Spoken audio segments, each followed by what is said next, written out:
Hello and welcome to episode 4 of the Road to Cheltenham. 6 weeks in counting now to that greatest show on turf. And what a busy weekend we've got to reflect on. So Joel and Frankie are all alongside us. The idea of this show is to look back on trials weekend and have a look at the novice hurdles and the current state of play before the Dublin Racing Festival this weekend, where, Frankie, you are jetting off to. I'm going to enjoy a couple of days at Leopardstown and no doubt some Guinness.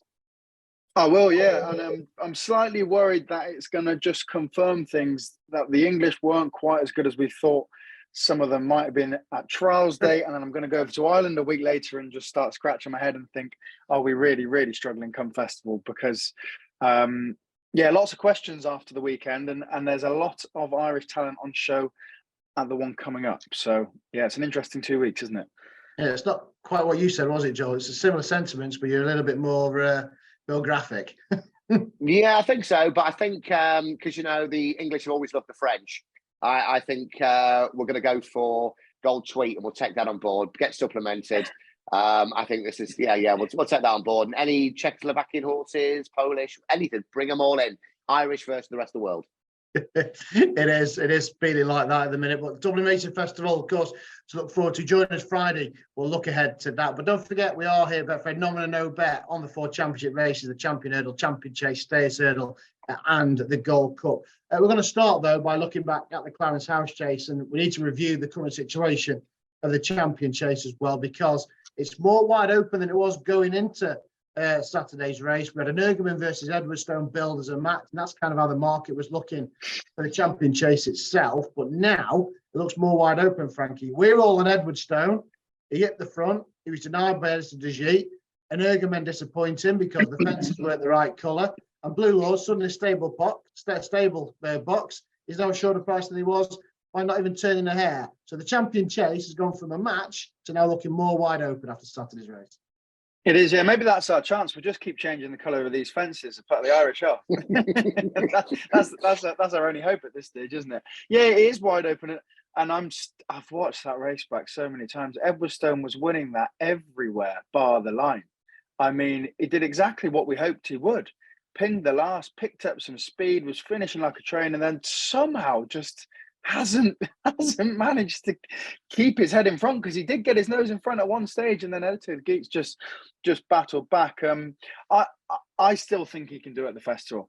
I am scratching my head a bit because I think Tom Cannon actually gave it a beautiful ride. I wouldn't say that he's got there too early or there was any kind of problems or he gave him too much to do. I think it was a great ride. I think he gave the horse every chance. Editor Geeks just really good on the day.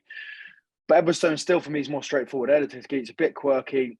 Will he always perform to that level? I don't know. Edwardstone did exactly what we thought he would and got very, very close and looked very good doing it. So I do still think Edwardstone's the right favourite, and I'm really happy that he ran a great race and showed what he could do. So it'll come down to hopefully doing the best or the same again come festival week and just getting a bit of luck, a bit more luck than he did at the weekend. But yeah, it is wide open, but I'm still on Edwardstone going towards the festival. And Joel, the markets agree because he's your new favourite, 7-4 favourite, Edwardstone, and Energumen out to 2-1. Are you still with Edwardstone first? And secondly, what did you make of the colourblind and Energumen? I don't think either of them were fully wound up.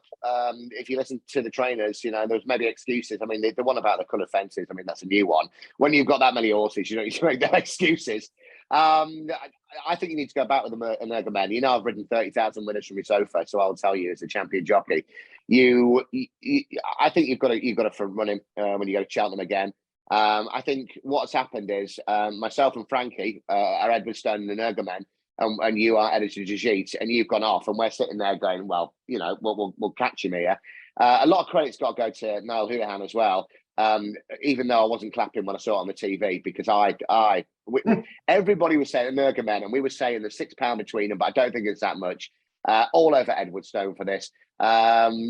Still, and I think, say, Blue Lord shortened. Do you know what? You shortened by sitting in your box doing absolutely nothing. Fair play to Niall Houlihan. His first grade one. If that had been Josh Moore, I think it would have been, everyone would be going, oh, what a terrific jockey he is. So, Edwardstone, maybe Frankie was saying that Tom gave him a beautiful ride. Probably did give him a little bit too much to do, but like me, you, and everybody in the world thought that Moore horse would come back to the field. And Gary Moore was on Nick Luck's podcast last week, and Nick said to him, "Any chance whatsoever?" And he went, "Not at all." So when the trainer doesn't know, and he thought it was because the race was worth less, moved to Cheltenham, and he put it in there thinking he'd get third place, and the supplementation fees minus the third place, he was going to be down on his day anyway. So fair play to him. And if you get it wrong, you might as well get him beat by a nose. Yeah, that's true. So just going to about the champion chase, though, are you still with Edwardstone, or did he put his hat in the ring?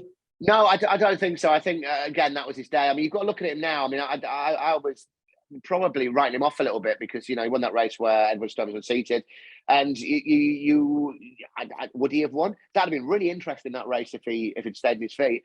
I know Edwardstone, I've stuck with him last year. I've stuck with him this year. I started to waver a little bit. But I think we'll be fully wound up for the festival. And I think he'll put an Ergoman in his place. And Elizouji will, have a little day out for the Moors. Little day out for the Moors. And that's the champion chase. Let's look at the Gold Cup, because the Cotswold chase, again, probably created more questions than answers. I mean, racing has this habit of writing stories. Lucinda Russell, a few days after the sad passing of her father, wins the Hoy Senior. But I'll tell you what, Joel, we've got some, the fence builders have got a bit of a rebuilding job to do, because he took half of them with him again. Yeah, I know. I mean, I fair play. It scares me, that horse. I don't think his nuts are a bit quirky or whatever it is. It just jumps so badly, but it's obviously got bags of talent.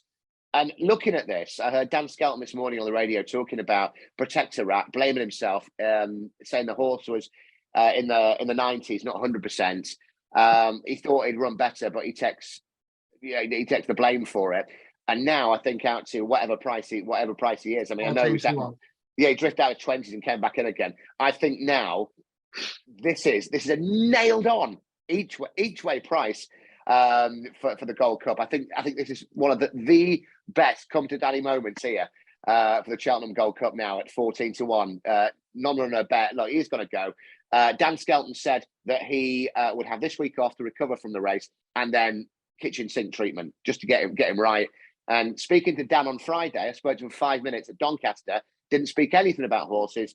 We just compared waistlines.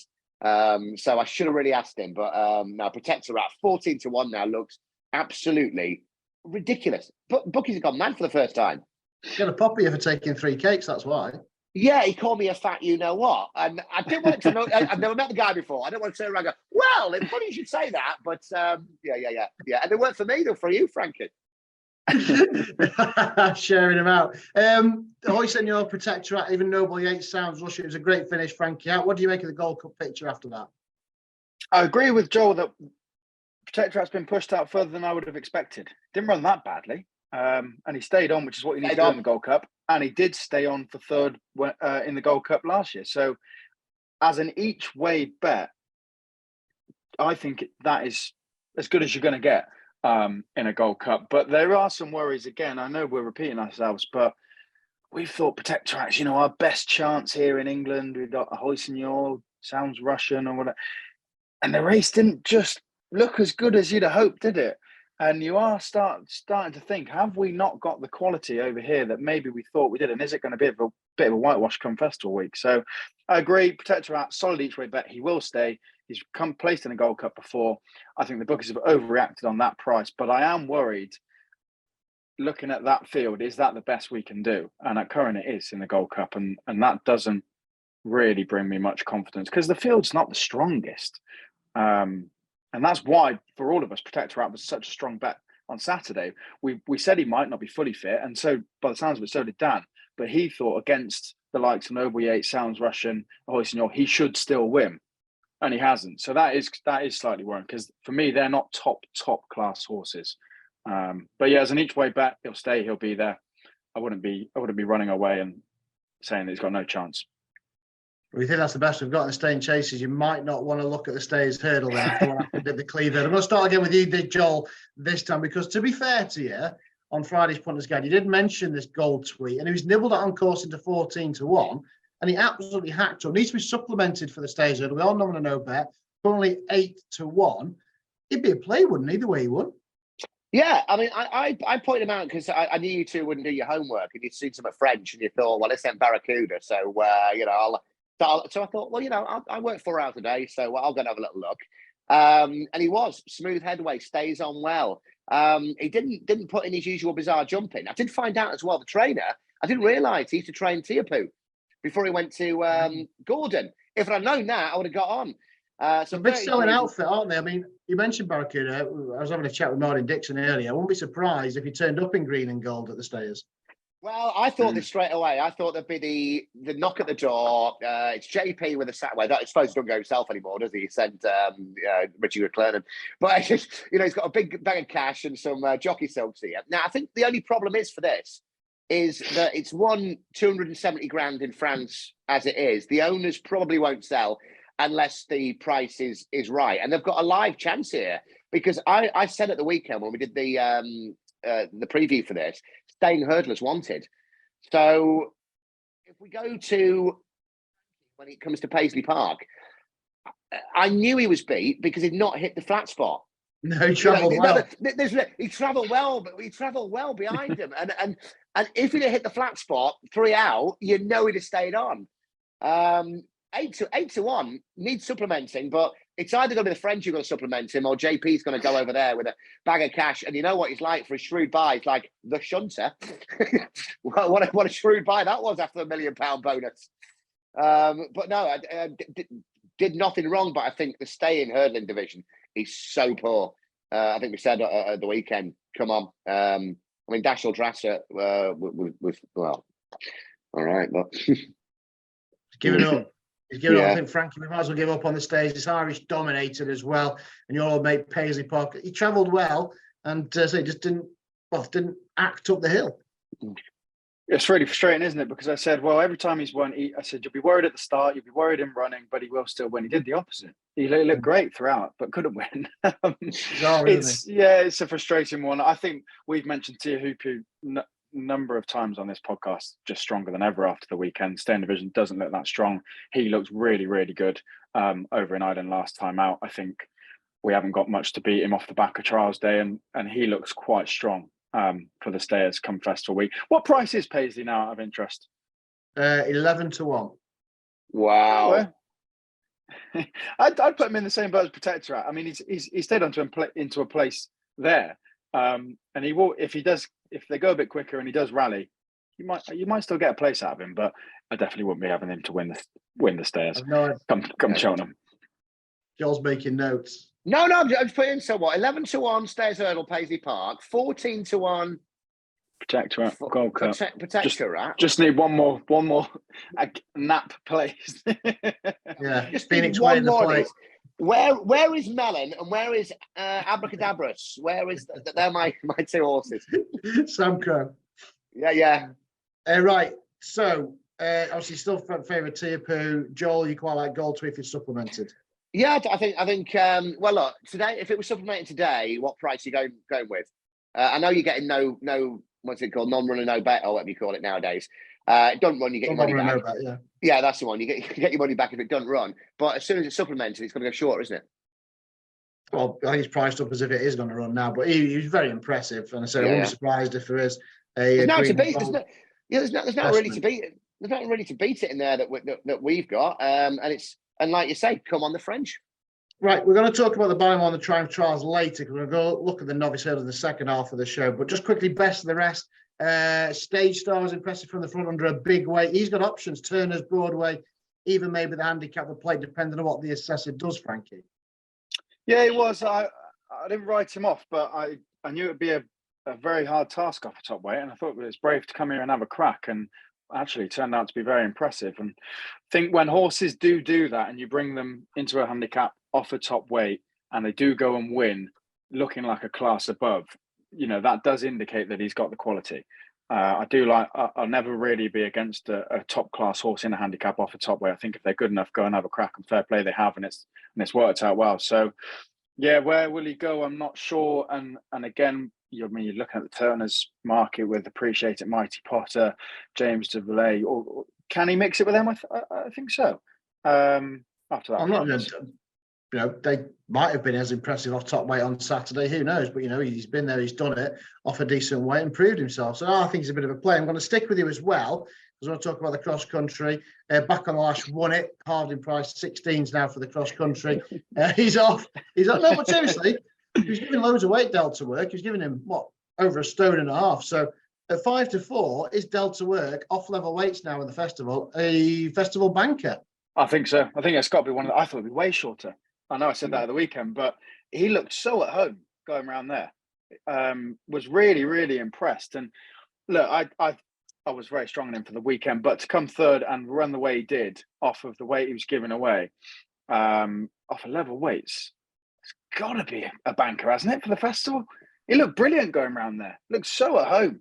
And ran a real good race. So yeah, I said it was a 6-4 shot on Saturday. Now a 5-4 shot off level weights. Come on. Joel's nodded his head in agreement, I guess. Yeah, totally. We were laughing when we were talking about the weekend. I can't believe he's so big. He's given 14 stone. He's got to give him 14 stone off level weights at 5-4. He wins this, no problem. I don't know what happened to Easy's Land, because the amount of people who text me going, they're having it right off here. We're having it right off. And they had it right off with the pants down. Delta work, I think, at the festival is I think it's got to be one of the best, doesn't it? Yeah, it's got to be one of the best bets. And again, like you said last week, but I could understand it. I can't believe it's as big as 5-4. I thought it'd been like 4-6, something like that.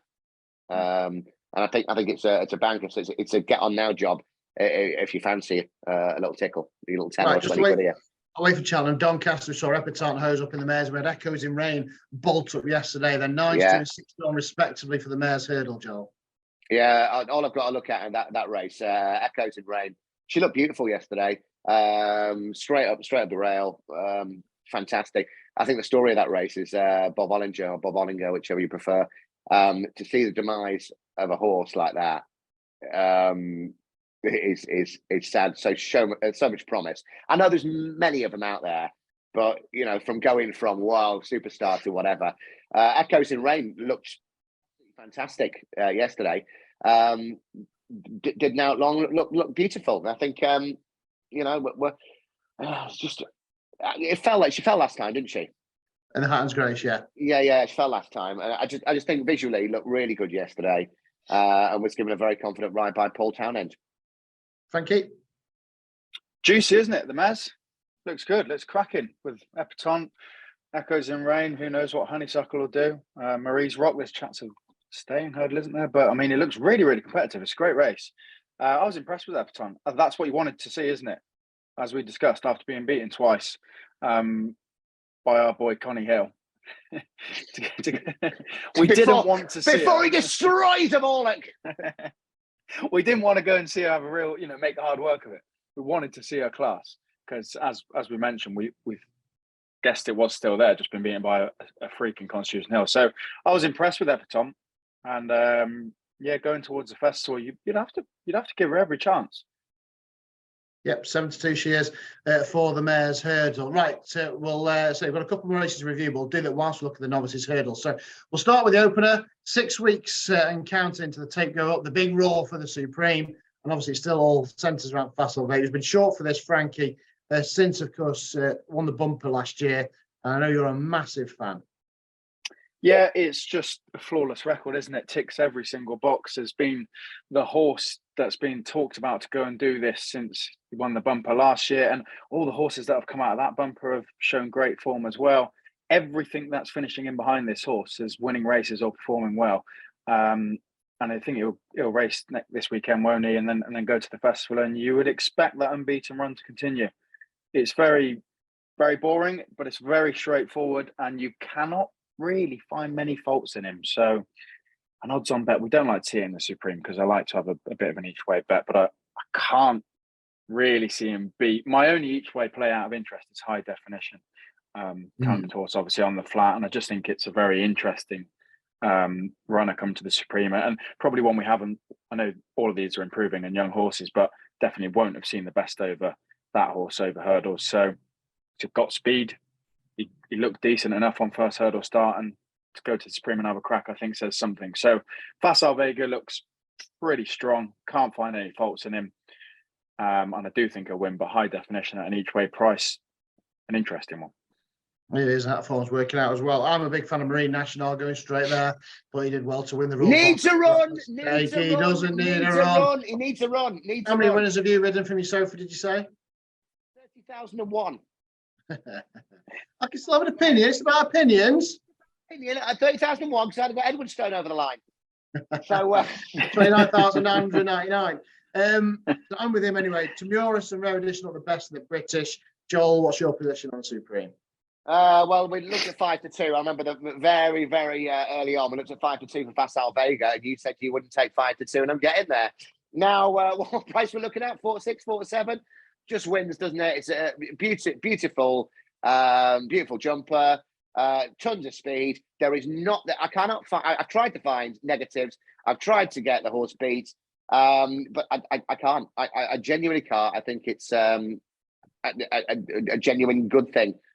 You know, I don't like the price, but it's going to be the same price as what Man United now to beat Crawley Town, something like that.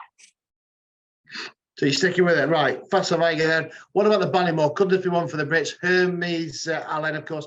Shallow Hurdle winners, bad record in the Ballymore. But this was pretty special, Joel, whilst you're choking. Yeah, sorry about that. I'm just choking because I can't believe that Hermes Allen is 11-4. I don't think Nichols will have a winner at Cheltenham, by the way. I will have a tenner on that. I don't think he'll have a winner. I think people are saying how good this horse is.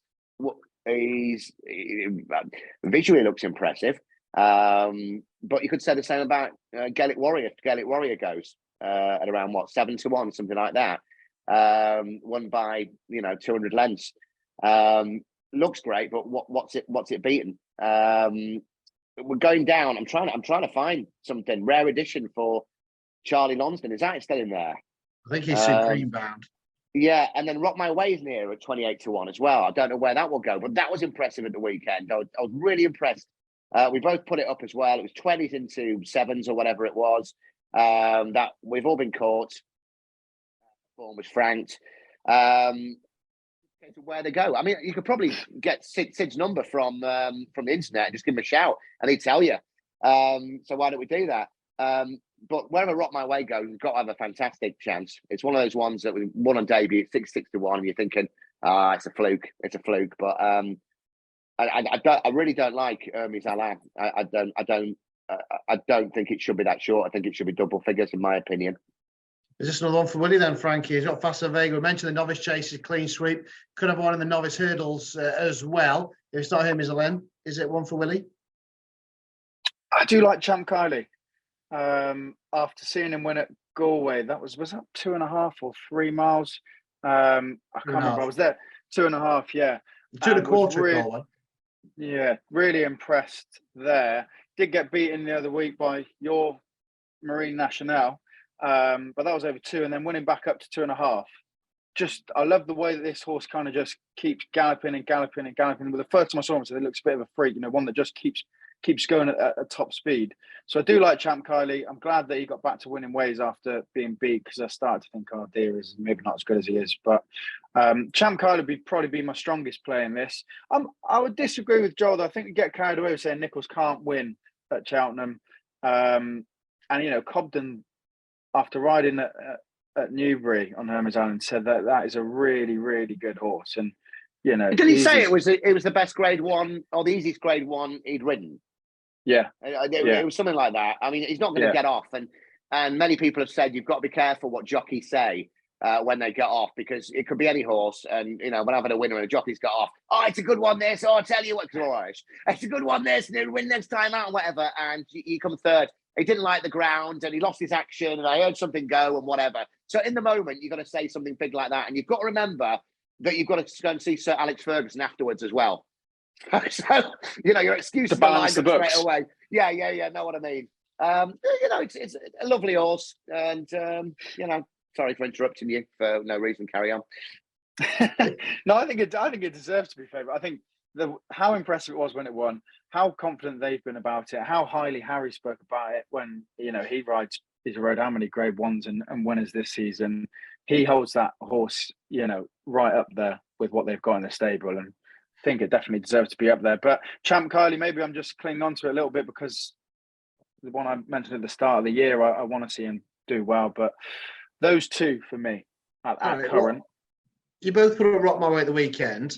Joel's mentioned it. Frankie's 25 for the Ballymore halving price, but 16 for the Albert Bartlett.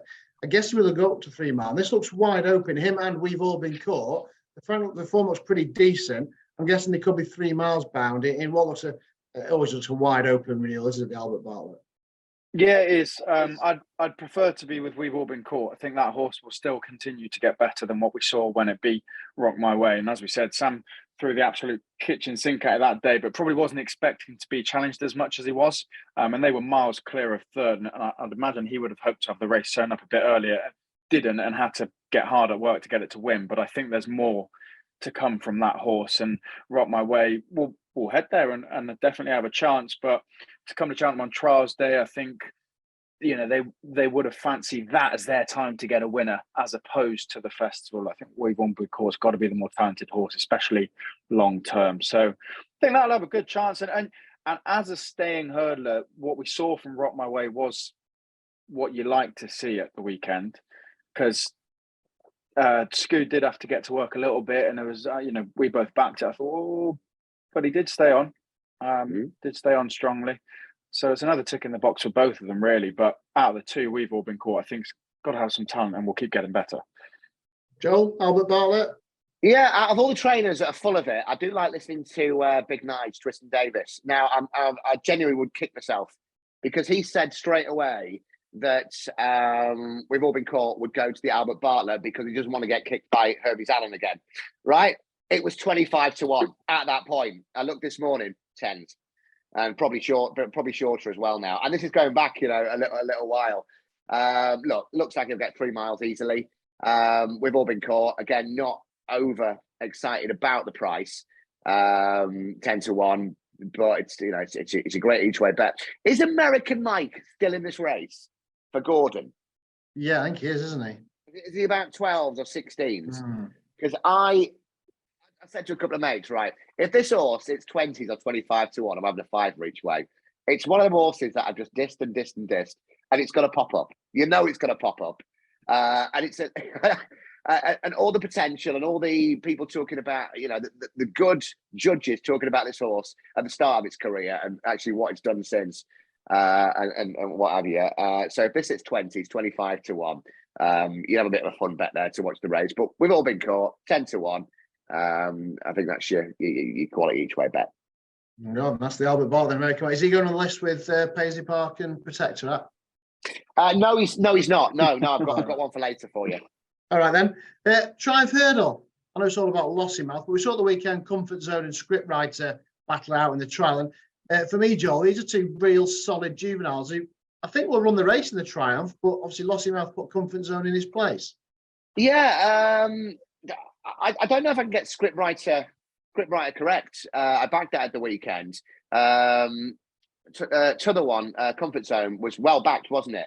And to me, I think that one easier than it looked. I saw John Joe coming behind. I'm like, oh yeah, because we discussed on Friday with Frankie. I think John Joe's an absolutely top draw rider, and he can do everything. And he looked like Paddy Brennan or Timmy Murphy coming up that hill. And I'm like, oh, I'm done for here.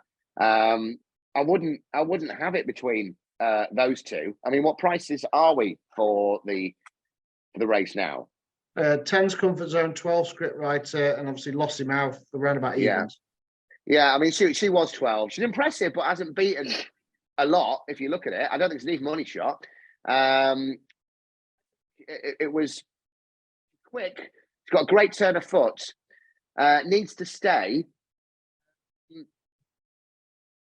I mean, Blood Destiny. I'm looking at my notes. I backed Blood Destiny. I backed Blood Destiny at 16s. Now it's about 40s. I think Lossymouth is probably in the race, but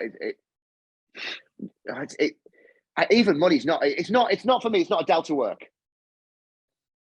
Is Jupiter de Gite still in there as well? For the Moors, I thought this was going to be a proper horse, but ran too free at the weekend. That would have drifted. Well, we got Blood Destiny's second favourite. Is it? Yeah. You've mentioned half the field there, Joel. So one of them. I don't think there's any juveniles left in training you haven't mentioned. These what we noticed a couple of weeks ago. So Blood Destiny's our second favourite, and Jupiter du G has gone out to 40-1, something like that. Yeah, because you got mixed up, haven't you? Swallowed up. That's what I've done, because the Blood Destiny race in Auteuil was 20 lengths faster than Lottymouth. That's what I was looking at. That's like you see, because I make them like that and I scribble them like I've got something wrong with me. So I'm like, yeah, quick, make that note. Look, let's just go for Jupiter du Sheets. Let's put a line through that run at the weekend. Jockey Jamie Moore said it ran freely. Put a line through it. You're getting a massive price, because I don't fancy the favourite even money. Yeah, I think Lottymouth is showing off. I was really taken with Blood Destiny last time out, but I think these two that ran at the weekend, I think they really are solid, and they're going to be banned there at the finish of the Triumph, both of them, Frankie. Think it's another one where the Irish do look to have the strongest hands. Really, I wouldn't be getting carried away with. I think you've got it right, Matt. Saying Script Right is solid in the sense that he will run his race. But do I think he's got the class to win a Triumph? I wouldn't be so sure. So again, it's one of those where it's a double figure price. You back it each way. You hope it's going to pick up third, maybe, but I just can't see it competing with Lottymouth, Blood Destiny, or even really turning the table with Comfort Zone, to be honest. I thought that was a really confident ride by John Joe, which always says a lot about, the horse that they feel like they've got underneath them when they're travelling down towards the last. So I don't think I'd see the tables turned there. Don't think it's got the class to go against Lottymouth and Blood Destiny. Lottymouth is short, but hey, we saw it last year with Warband, didn't we? The Richie Silks, short enough and goes and wins well. It could be another case of that for me. And it is boring, but we are getting to that point, the closer we get in some of these big races where we have seen the top horses race and there is a bit of intertwined form, it starts getting hard to find a reason to beat them, doesn't it? And when the form starts stacking up like it has, the top two of the market deserve to be there. And Lottymouth is short, but looks the right favourite for me. There we are then. Lottymouth, the short price favourite, the right one for Frankie. So don't forget, we are not going to know better, as I say, on the 4 championship races, the Champion, the Champion Chase Stays Hurdle and the Gold Cup. Right, gents, before we say cheerio and finish up, one horse from this weekend that you take out of it looking ahead to the festival.